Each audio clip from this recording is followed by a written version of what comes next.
하나님 말씀은 신약성경 요한복음 9장 1절에서 12절까지입니다.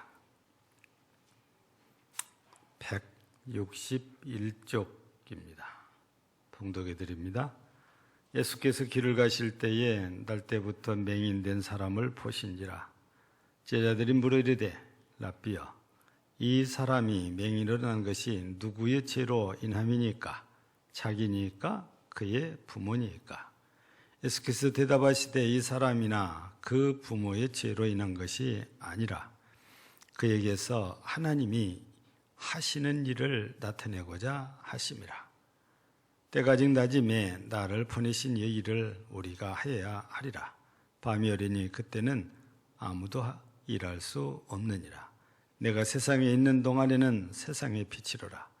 이 말씀을 하시고 땅에 침을 뱉어 진흙을 이겨 그의 눈에 바르시고 이르시되 실로암 못에 가서 씻으라 하시니, 실로암은 번역하면 보냄을 받았다는 뜻이라. 이에 가서 씻고 밝은 눈으로 왔더라. 이웃 사람들과 전에 그가 거리는 것을 보았던 사람들이 이르되 이는 앉아서 구걸하던 자가 아니냐. 어떤 사람은 그 사람이라 하며 어떤 사람은 아니라 그와 비슷하다 하거늘 자기 말은 내가 그라 하니, 그들이 묻되 그러면 네 눈이 어떻게 떠졌느냐. 대답하되 예수라는 그 사람이 진흙을 이겨 내 눈에 바르고 나더러 실로암에 가서 씻으라 하기에 가서 씻었더니 보게 되었노라. 그들이 이르되 그가 어디 있느냐. 이르되 알지 못하노라 하니라. 아멘. 찬양.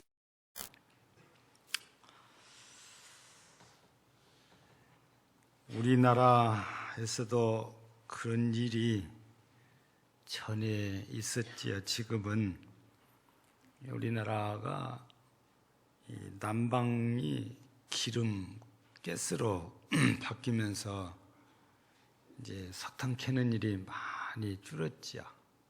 지금도 우리 순천에서 가까운 화순 탄광은 여전히 석탄을 캐고 있습니다. 많지는 않지만. 근데 이런 탄광의 사고가 갱도가 무너져서 막히는 거잖아요. 그러면 그 막장에서 일하는 분들은 아무것도 못하고 일을 하는 경우도 있고, 또 시간이 가면 만약에 산소 공급 장치가 망가지면 산소가 들어가지 않아서 좀 힘들게 되지요. 우리나라에도 그런 일이 있었고 벌써 10년이 넘었지요. 칠레에서도 이런 사건이 발생했는데 극적으로 다 구출을 하는 참 감격스러운 모습도 이렇게 전 세계에 방송이 된 적도 있습니다. 근데 역사를 거슬러 올라가 보면 그 옛날에는 시설이나 장비가 오늘날과 달라서 무너지면 구하기 전에 다 죽어버린 거예요. 그래서 영국의 웨스트 스텔리라는 이 탄광에서도 100년 전에, 100년이 넘은 거죠. 탄광이 무너졌는데 모두 다 죽었습니다. 그때는 뭐 장비가 오늘날과 같지 않으니까 발만 동동 거리지 어떻게 구할 방도가 없었지요. 그래서 수백 명의 가족들이 이 탄광 갱도 앞에서 주저앉아서 목 올라 울고 땅을 치며 통곡하고, 그러다 아무 소용이 없잖아요. 이때에 시장님께서 핸들리 모울이라는 성공의 신부에게, 신부님께서 오셔서 이들에게 위로의 말씀을 좀 해 주십시오. 이미 소식을 들어서 알고는 있지만 이 현실 앞에서 무슨 말을 해도 위로가 안 될 거라는 것을 이 신부도 잘 알고 있죠. 그래도 시에서 자신에게 이 어렵고 슬픔을 당한 이런 유족들에게 위로의 메시지를 전해달라 하니까 탄광으로 이렇게 갔습니다. 다들 머리를 쳐박고 울고 슬픔 속에서 망연자실한 이런 분들에게 어떤 말씀을 해드려야 될까? 그래서 첫 마디가 이렇게 시작을 했답니다. 하나님이 이렇게 끔찍한 재앙을 내버려 두신 것을 저도 이해를 못합니다. 하지만 그럼에도 불구하고 저는 하나님을 믿습니다. 하나님께서 이 끔찍한 일을 선하게 마무리해 주실 것이라고 확신을 합니다. 그러면서 한 가지 예를 들었는데 자기 집에는 어머니로부터 물려받은 선물이 하나 있답니다. 그거는 비단이라는 이 천에 어머니 손수 자수를 내서 식탁보로 사용하는 겁니다.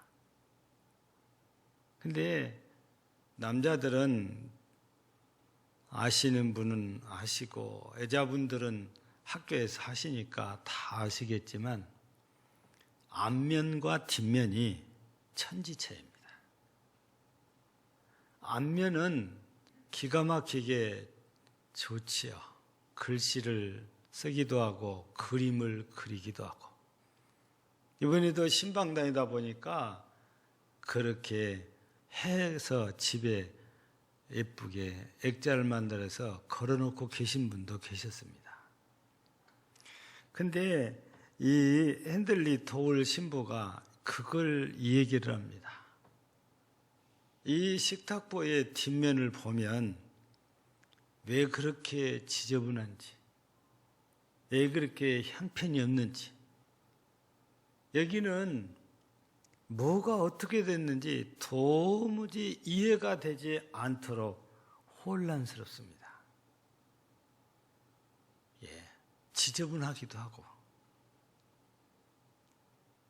근데 앞면 딱 이 식탁보를 덮어서 앞면을 딱 보면 하나님은 사랑이시다. 이렇게 써져 있어요. 이 식탁보를 예를 들어서 이 신부가 얘기를 합니다. 지금 되어진 일은 저도 이해가 잘 안 됩니다. 뭐가 뭔지, 왜 하나님이 이렇게 하시는지 저도 모릅니다. 마치 저희 집에 어머니로부터 받은 식탁보의 뒷면과 같습니다. 근데 앞으로 분명히 식탁보의 앞면을 하나님께서는 보게 해 주실 것입니다. 그때가 되면 여러분들이 하나님의 사랑을 깨닫게 될 것입니다. 사랑한다고 하시는데 이 일뿐 아니고 이 세상에는 고통을 당하는 사람들이 너무 많은데 그도 역시 저 이해 못합니다. 그러나 하나님께서 사랑하신다는 그 말씀을 그래도 저는 믿습니다. 왜 세상에는 하나님이 사랑하신다는 사람들 가운데 장애를 가진 사람도 그렇게 많은지 이도 역시 이해가 잘 안 됩니다. 그렇지만 하나님은 믿습니다. 이런 메시지를 이 신부가 전하고 많은 분들이 맞아. 어느 때인가 우리가 이해할 날이 하나님의 사랑을 깨달을 날이 있을 거라고 하면서 서서히 흩어지기 시작을 했다는 겁니다. 오늘 본문에도 태어날 때부터 앞을 보지 못하는 맹인이 소개됩니다. 불행하게 태어났지요. 이 사람은 태어날 때부터 맹인이다 보니까 할 것이 구걸하는 일밖에 없어요. 여러분, 성경에는 사도행전 3장에는 날 때부터 걸어보지 못한 안진뱅이가 소개되는데 이 사람도 구걸해서 먹고 삽니다. 우리 복음서 중에 마태복음, 마가복음에 똑같이 소개되는 얘기가 또 있죠. 디메오의 아들 누굽니까? 바디메오, 여리고의 맹인입니다. 얘도 역시 태어날 때부터 맹인이었어요. 구걸해서 먹고 삽니다. 여러분, 성경에만 봐도 장애를 가진 분들이 있는 것처럼 지금 우리가 살고 있는 우리 주변에도 장애를 가진 분들이 많은데 이런 분들을 보면 왜 하나님 사랑하신다면서 왜 이분들에게 장애를 주시는지, 다들 건강한 몸, 온전한 몸을 주시면 얼마나 좋겠어요. 우리 잘 이해 못합니다. 근데 이해를 못해서 우리가 어째줄 수 없는 것까지는 괜찮은데 자칫 잘못하면 이런 분들에게 상처를 안겨줄 수도 있다는 거예요. 오늘 본문을 보면 2절에 제자들이 예수님께 묻습니다. 어쩌면 제자들은 당연한 질문이에요. 근데 여러분들은 이런 장애를 가진 분들을 보면 어떤 생각을 하십니까? 참 안 됐다, 힘들겠다, 이런 생각을 하십니까? 아니면 오늘 본문의 제자들이 예수님께 질문하기를 이 사람이 누구의 죄 때문에 이렇게 됐습니까? 부모가 죄를 지어서 그렇습니까? 본인이 죄를 지어서 그렇습니까? 여러분, 그런 생각하십니까? 안 하신다고 하시지만 종종 우리가 이런 오류에 빠지게 돼요. 누가 아팠으면 무슨 죄를 지었으니까 그렇지 그래요. 안 믿는 사람들은 전생에 내가 무슨 죄를 지었길래 내가 이렇게 고통을 당하는지 모르겠다고 한탄을 합니다. 여러분, 똑같은 상황을 보고도 내가 어떻게 말하느냐에 따라 상대방이 상처를 받을 수도 있어요. 제자들이 이 맹인이 듣는 데서 이 사람 누구 죄 때문에 이렇게 됐답니까? 부모가 죄를 지어서 그렇습니까? 본인이 죄를 했습니까? 그렇게 묻는다면 이 맹인이 들을 때 얼마나 상처가 되겠어요? 여러분, 다른 방법으로 생각하면 제자들은 죄가 없어서 이렇게 멀쩡하고 이 맹인은 죄를 지어서 이렇다 그 말이거든요. 예수님의 제자식이나 되신 분들이 이렇게 말하는 거죠. 그런데 성경을 보면 죄가 없는 사람이 아무도 없잖아요. 여러분, 오늘 교동문도 여러분 잘 읽어보시면은 그런 얘기가 나오잖아요. 어려운 사람 없다는 거예요. 예. 그런데 제자들은 자기는 죄가 없어서 부모도 죄가 없고 본인도 죄가 없어서 이렇게 건강하게 태어나 살고 이 맹인은 부모가 잘못했든 본인이 잘못했으니까 이렇게 맹인으로 태어난 거 아니냐, 이렇게 예수님께 질문을 드리는데 듣는 분은 엄청 상처지요. 더군다나 앞을 보지 못한 분들이 가장 발전한 게 청각입니다. 우리가 듣지 못한 소리를 이 사람들은 들어요. 예. 그래서요, 말 못하고 못 본 사람들 앞에서 말 조심을 해야 돼요. 이분들은 늘 열등감을 갖고 있기 때문에 사소한 일에도 상처를 받기도 하고 시비를 걸기도 하고 그러거든요. 자기들이 못 알아들으니까 기머거리들은요, 눈치만 이상하면 화내요. 힘들거든요. 우리 얼굴만 보고도 저 사람이 어떤 생각을 한가 보다 스스로 혼자 판단을 해서 싫어하고 화내고 막 그러거든요.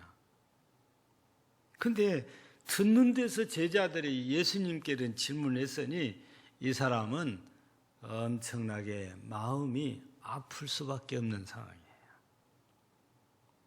그런데 3절에 보니까 이런 제자들의 질문을 받고 예수님이 답변을 하시는 거잖아요.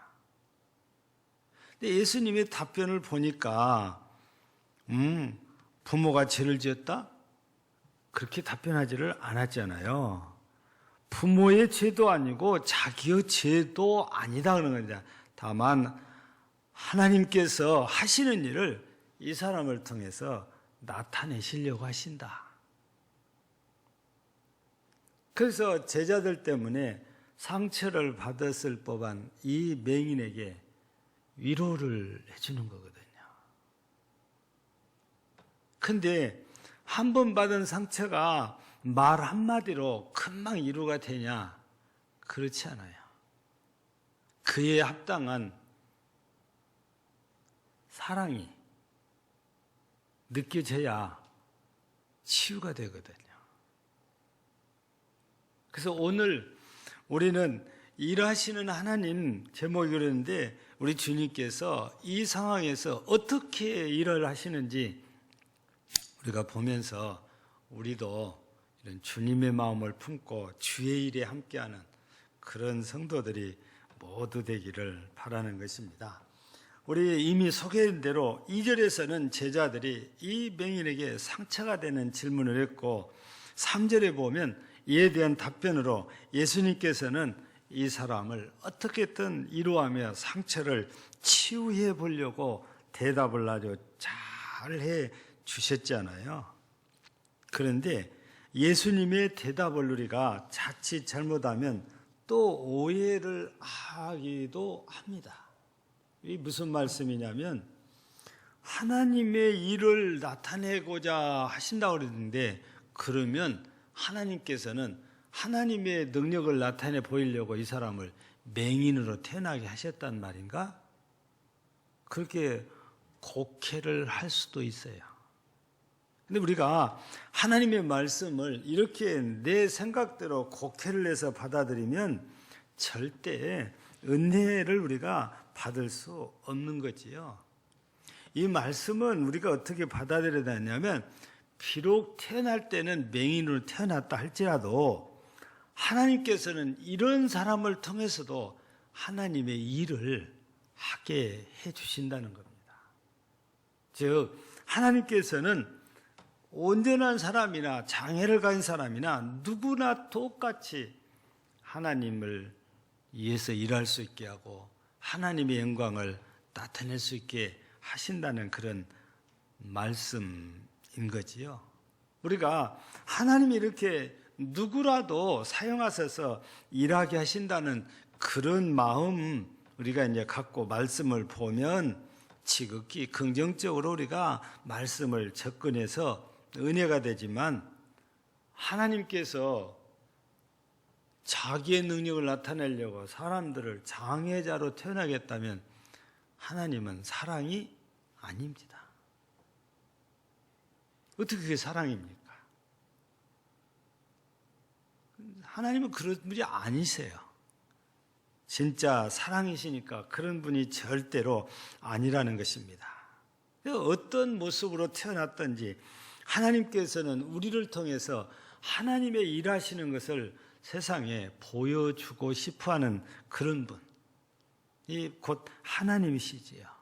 여러분들이 읽어보신 분도 계실 것입니다.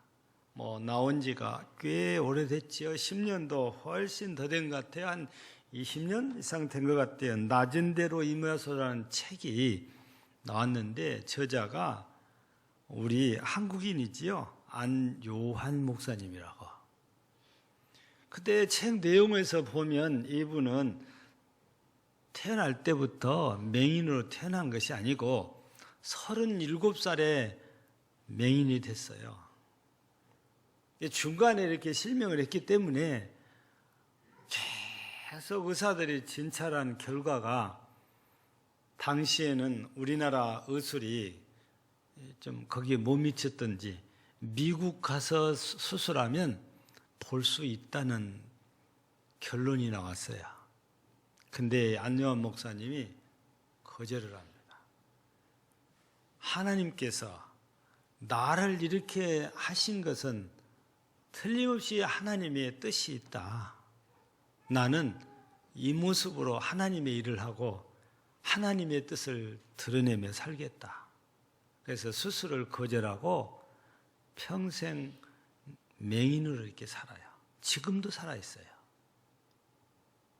우리가 어떤 일을 당하든지 하나님께서 왜 나한테만 이래 그게 아니고 하나님은 이 일로도 분명히 뭔가 하나님이 하시려는 의도가 있다고 우리가 받아들인다면 생각이 완전히 달라지는 거 아니겠어요? 예. 그래서 우리는 제자들과 같은 생각을 해서는 안 되고 안요한 목사님 같은 이런 마음으로 말씀을 대하고 말씀을 받고 사람들을 보고 그러고 우리가 사는데 그게 바로 빌립보서 2장 5절에 주신 말씀이 뭡니까? 너희 안에 이 마음을 품으라. 곧 그리스도 예수의 마음이니. 그게 바로 주님의 마음인 거예요. 우리 예수님께서 제자들의 질문을 받고 하는 대답을 하는 걸 보니까 그래요. 그래서 주님께서는 이런 대답을 통해서 1차 말로 어떻게든 이 사람의 받은 상처를 치유해주고 사랑을 주려고 애쓰는 모습이 바로 3절에 이렇게 서게 됐다고 말입니다. 우리는 제자들이 하는 말을 보면서 우리도 아차하면 이렇게 남에게 상처되는 말을 할 수도 있고 반대로 나도 상처를 받는 일이 생길 수도 있습니다. 그래서 우리는 항상 말을 신중하게 잘해야 될 필요성이 있지요. 우리 성경적으로 말하면 우리는 은혜되는 말을 해야 돼요. 예.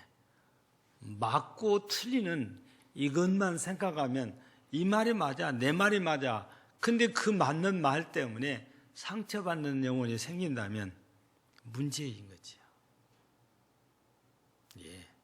그래서 우리는 할 수만 있으면 상처를 안 주고 안 받는 것이 제일 좋은데 그게 쉽지 않는 일이에요. 그렇지만 우리들 스스로가 상처를 안 주려고 굉장히 힘쓰고 애는 써야 됩니다.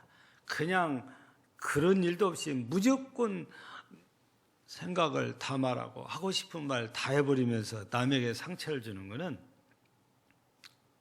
잘했다고 할 수는 없는 거죠. 예.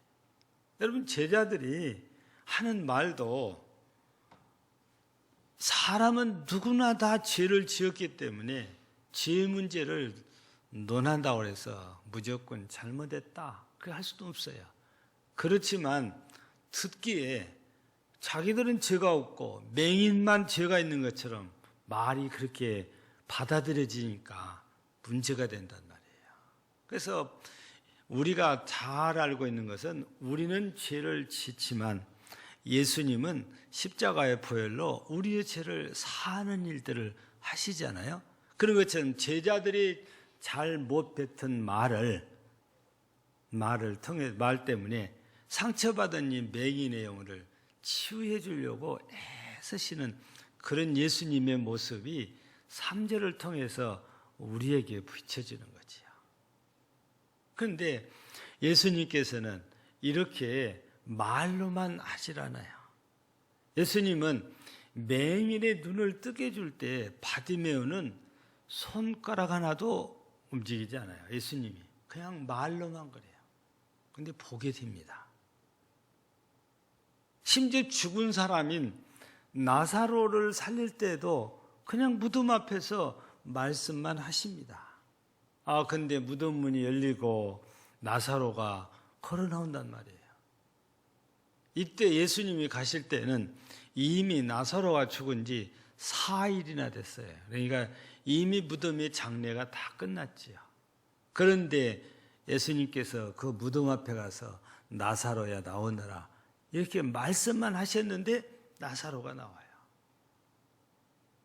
그러면 오늘 본문에 소개된 이 맹인이라고 우리 예수님이 말씀 한마디로 못 고칠까요? 충분히 고칠 수 있다고 봅니다. 그런데 오늘 뒤에 말씀을 보니까 예수님께서 쭉 말씀하시잖아요.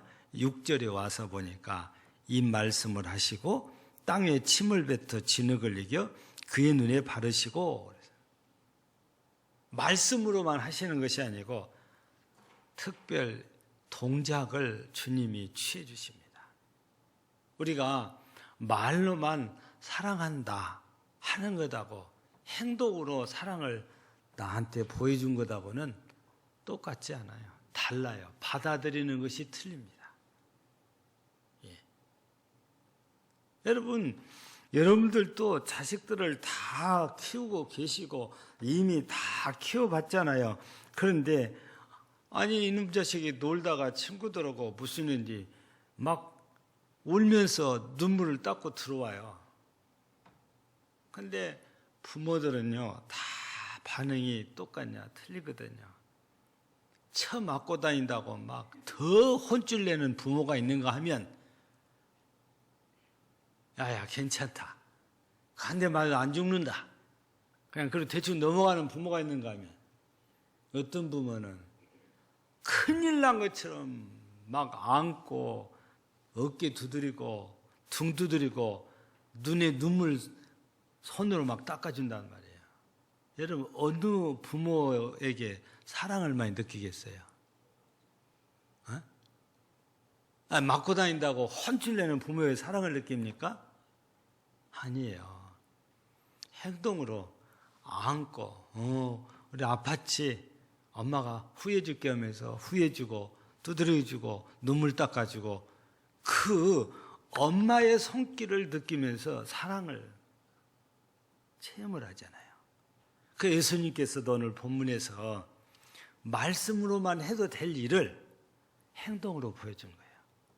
이 맹인이 예수님의 손길을 느낄 수 있도록 진흙에 침을 뱉어서 이겨가지고 발라주는 겁니다. 손으로. 그러면서 예수님의 손길을 느끼면서 이 맹인이 뭘 생각했어요? 저 제자들은 나한테 저렇게 했는데 주님께서는 이렇게 나를 생각해서 내 눈을 뜨게 해주시려고 이렇게 애써주시는구나. 그걸 느끼지 않겠어요? 그래서 정말 상처받는 영혼을 치유하기 위해서 본문을 보면 예수님께서는 말씀으로도 하실 수 있는 일이지만 말씀으로 끝나는 것이 아니고 이런 행동으로 취해서 이 맹인이 예수님의 체온을 느끼게 하고 예수님의 사랑의 손길을 느끼도록 해 주신 거지요. 그래서 예수님은 이런 맹인의 마음을 헤아려서 치유해 주시는 이런 모습을 우리가 여기에서 보게 되는 것입니다.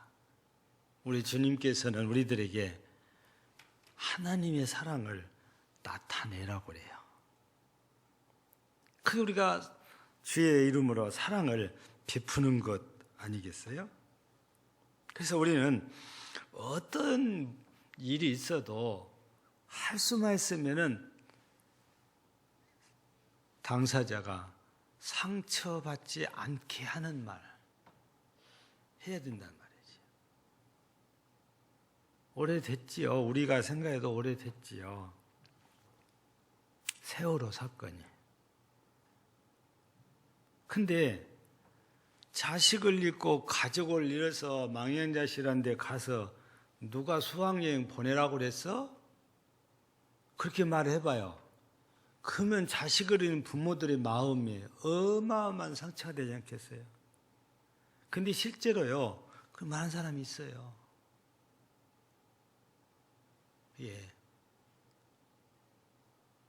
영 생각이 짧으신 것 같아요.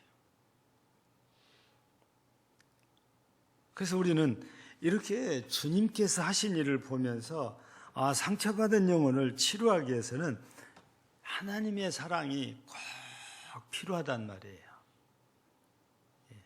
근데 말로도 우리가 이 위로를 하고 치유하는 그런 부드러운 말도 해야 되지만 오늘 말씀을 보면 예수님께서 특별한 동작으로 이 맹인에게 사랑을 느끼게 하고 체온을 느끼기 위해서 치유해 주신 것처럼 우리도 그냥 말로만 추운 사람에게 가 옷 입으시오. 배고프다 하니까 집에 가서 밥 먹으면 되지 않아요. 그렇게 해서는 안 된다고 야고보 사도를 통해서 말씀하시잖아요. 우리가 행동으로 보여야 돼요. 그래서 여러분들에게 제가 기회 있을 때마다 드리는 말씀이 마태복음 25장 31절부터인가요? 양과 염소의 비유 얘기를 제가 자주 드리잖아요. 양은 오른편에 염소는 왼편이에요. 그래 놓고 주님께서 하신 말씀이 뭡니까? 오른편에 있는 사람들에게 내 아버지께 복받을 자들이라 그렇게 부른단 말이에요. 왼편에 있는 사람들은 저주를 받아 지옥에 갈 자들이요 그래요.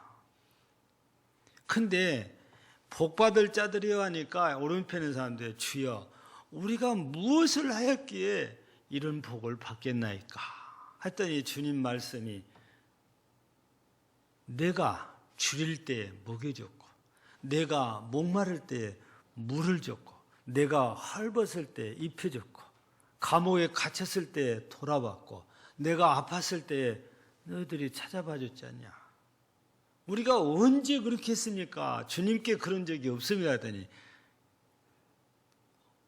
소자, 즉 작은 자, 약한 자들에게 해준 것이 바로 나에게 한 것이니라. 상처가 있은 법한 사람들에게 이런 사랑을 베풀었는데 그게 주님께 한 것이라고 말씀하시면서 너희는 내 아버지께 복받을 자들이다. 왼편에 있는 사람들이 우리가 언제 그런 걸 안 했습니까? 그런데 한 적이 없으니까. 그래서 이것 안 해서 지옥에 가고 이거 해서 복을 받아 영생을 누리는 말씀이 이 마태복음 25장에 소개된단 말이에요. 그러니 우리는 상처 있는 영혼들을 잘 보듬어 줄 때에 그 영혼들이 치유되면서 하나님 앞으로 나올 수 있는 거잖아요. 그래서 우리는 우리가 할 수 있는 언어나 행동을 통해서 이 상처받은 영혼들을 치유하는 일을 우리가 주님 본받아서 잘 해야 될 일이지요. 또 하나는 우리 예수님께서 이렇게 진흙을 눈에 발라주시고서 오늘 7절에 보니까 뭐라고 하십니까? 실로암 못에 가서 씻으라. 근데 실로암 못을 풀어놨어요. 실로암은 번역하면 보냄을 받았다는 뜻이라. 그래서 이 맹인이 예수님께서 실로암 못에 가서 씻으라 하니까 그곳에 가서 씻었는데 보게 돼요. 처음에는 어른어른 하던 것이 또 한 번 씻고 나니까 점점 선명하게 보여요. 이 실로암 못은 이 이스라엘 역사를 통해서 보면 이 인공으로 만든 연못이에요. 자연스럽게 생긴 못이 아니고. 이게 언제 만들어졌냐면 히스기야 왕 때에 사네립이라는 아수르 왕이 납사게라는 군 장수를 보내가지고 예루살렘을 에워쌌잖아요. 이때 물이 없으면 못 사니까 기온이라는 샘물이 풍부히 쏟아진 여기서부터 예루살렘 성 안에 물을 모으기 위해서 만든 것이 연못이 바로 실로암 못이에요. 그러니까 히스기야 왕 때 만들어진 거거든요. 근데 실로암이란 말이 보냄받았다 이런 뜻을 갖고 있다는 거지요. 그래서 이 맹인은 예수님께서 말씀하신 대로 이곳에 와서 눈을 씻었더니 진짜 보게 된 거예요. 그러면 사람들은 야, 나도 이제 보게 됐다, 난 눈 떴다 마냥 좋아할 거 아닙니까? 근데요, 이 사람이 하나님의 일을 하게 하신다고 그랬잖아요. 여러분, 우리가 읽어보지 않았지만 9장 여러분들이 뒤로 쭉 한번 넘겨보세요. 몇 절을 한번 보냐면 32절을 한번 보세요. 창세 이후로 맹인으로 난 자의 눈을 뜨게 하였다함을 듣지 못하였으니 이 사람이 하나님께로부터 오지 아니하였으면 아무 일도 할 수 없으리라. 그러니까 내 눈을 뜨게 하지 못했을 것이다. 이게 무슨 말이냐면 지금 서기관과 바리새인들이 예수님을 잡으려고 해란이 돼 있어요. 근데 예수님이 눈을 뜨겠다니까 부모를 찾아갔더니 그가 장사했으니 그에 가서 물어보시라고 부모들은 거절을 해요. 왜냐하면 자칫 잘못하면 불이익을 당하니까. 그래서 본인을 찾아와서 지금 묻는 거예요. 그랬더니 이 눈뜬 맹인이 지금 답변하는 거예요. 그러니까 결국에 눈을 뜨고 나니까 스스로 예수 그리스도를 증거하는 하나님의 일을 하잖아요. 우리 예수님이 말씀하신 그대로 돼버린 거죠. 여러분, 그래서 우리는 이런 모습들을 보면서 우리도 하나님의 사랑을 체험하고 하나님의 일을 체험해서 하나님의 일하는 사람이 돼요. 이 맹인을 통해서 일하신 것처럼 우리를 통해서도 일하기를 원하신다고 말이죠. 기회가 있으면 다들 한 번씩 가보시면 은혜되는 곳이 서울 양화진 애국인 묘지입니다. 근데 그 애국인 묘지 가운데서도 선교사 묘역이 따로 구별이 돼 있어요. 거기 가면, 그리고 거기 가면은 설명해 주는 안내원도 다 있습니다. 단체로 가서 부탁하면 예약해 놓으면은 그분들이 나와서 설명을 쭉 해줍니다. 아니, 시간 많은 분들은 혼자 가서, 부부가 가서 묘지마다 비석이 있는데 거기에 글이 써져 있어요. 그 읽어보면은 다 은혜가 됩니다. 근데 몇 사람을 소개해드리면 그래요. 여성으로 의료 선교사로 우리 한국 왔다가 8달 만에 죽은 루비 캐드릭이라는 선교사가 있어요. 여성으로서 우리 한국에 왔다가 8개월 만에 죽고요. 근데 이분이 묘비에 뭐라고 써놓은지 아세요? 내 생명이 1000개가 있어도 나는 한국에 다 바치고 싶다. 왜 그랬겠어요? 예수님의 사랑을 체험하고 났는데 누군가는 사랑해야 되는데 한국에 와서 보니까 내가 사랑할 대상이 이 사람들이다 그래요. 그러니까 자기 그럴 수는 없지만 나는 1000개의 생명이 있어도 한국에 다 바치고 싶다. 그렇게 말하고 죽었기 때문에 이 묘비에는 그런 글이 소개되어 있다 그 말입니다. 뿐만 아니라 알렌이란 선교사도 의료 선교사인데 우리나라 제중원에서 근무하면서 일을 하실 정도로 정부로부터서 이렇게 인정받은 이런 사람이거든요. 근데 그분의 묘비에는 하나님의 아들이 나를 사랑하시고 나를 위해 자신을 내주셨습니다. 그러니까 이거는 로마서 5장 8절을 염두하면은 하나님의 사랑을 이분이 체험하고 한국에 와서 이 사랑의 복음을 전한 분이구나. 이렇게 쉽게 이해를 할 수가 있어요. 또 외국 선교사면서도 독립운동까지 해주신 분이 계시는데 헐버트 선교사라고 그래요. 선교사 신분인데 미국이나 여러 나라하고 연결해서 우리나라를 알려주고 할 수 있으면 자금도 갖다 주고 독립운동을 해주신 분이 이 헐버트 선교사인데 이분은 이런 말을 남겼어요. 모든 성직자가 소망하는 것이 영국의 웨스트민스터 사원에 묻히는 것인데 나는 그 사원보다 영원히 대한민국 땅에 묻혀 있고 싶다.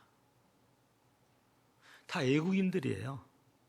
근데 얼마나 우리나라를 사랑했으면, 우리 대한민국 민족들을 사랑했으면 이렇게 묘비에 남기겠어요. 이분들은 와서 입으로만 아니고 삶으로 하나님의 사랑을 전하고 복음을 전한 사람들이거든요. 덕분에 우리에게도 복음이 왔고 우리도 구원받았고 우리도 하나님의 사랑을 느끼게 된 거지요. 사랑하는 성도 여러분, 오늘은 제가 지난 주일에 우리 VIP를 작정한다고 광고를 했습니다. 우리가 하나님의 일을 해야 될 일 가운데 하나, 영혼 구원하는 일이에요. 내가 누군가 영혼을 주께로 인도하기 위해서 이름을 적어내는 것입니다. 내가 전도하고 싶은 사람, 내가 우리 교회로 인도하고 싶은 사람, 같이 예배드리고 싶은 사람이 누군지, 가족일 수도 있고 친구일 수도 있고 아니면 이웃일 수도 있습니다. 직장 동료일 수도 있습니다. 아는 지인일 수도 있습니다. 누가 됐든지 VIP로 내가 가만히 하고 싶은 사람입니다. 이 사람 이름을 적어서 하나님 앞에 내놓는 거지. 하나님, 내가 이 사람을 주께로 인도하고 싶은데 도와주옵소서, 역사하시옵소서. 우리 기도하게 되는 거잖아요. 어쩌면 들어오실 때 다 용지 한 잔씩을 받으셨을 것입니다. 제가 안내 보신 분들에게 들어가실 때 나눠드리라고 했으니까요. 하나님은 맹인을 통해서 일하신 것처럼 우리를 통해서도 일하시고 싶어 합니다. 우리 모두가 하나님이 하시고 싶어하는 이 일에 이번에 모두가 동참해서 영혼 구원에 힘쓰고 5월 28일이 우리가 정한 디데이인데 그때는 정말 열매들이 풍성하게 맺혀서 우리 하나님이 기뻐하시고 우리도 기뻐하고 우리에게도 영광이, 하나님께도 영광이 나타나는, 우리가 늘 기도했던 부흥의 물결을 우리가 느낄 수 있는 은혜가 있기를 원하는 것입니다. 오늘 우리 모두 주님이 이렇게 맹인을 통해서도 일하시는 하나님을 보여준 것처럼 이제는 우리 자신들을 통해서 일하시는 걸 우리가 함께 동참해서 영광 돌리고 교회 부흥에 동참하는, 동력하는 우리 모든 성도들이 되어지기를 주의 이름으로 축복합니다. 하나님, 나도 일하느라고 하신 것처럼 맹인을 향하여 치유를 통하여 일하시고 또 맹인도 입술을 열어서 주님을 증거하여 주의 일을 하게 하셨던 것처럼 이제 우리 금당제일교회 부흥과 성장을 위해서 주님께서 우리를 통해서 일하고자 하심을 우리 모두가 깨닫고 영혼 구원의 거룩한 일을 위해서 함께 VIP를 정하고 하나님의 은혜를 힘입어 구원의 역사들이 일어나도록 기도하는 우리 교회와 성도들이 되게 하옵소서. 예수님 이름으로 기도하옵나이다. 아멘.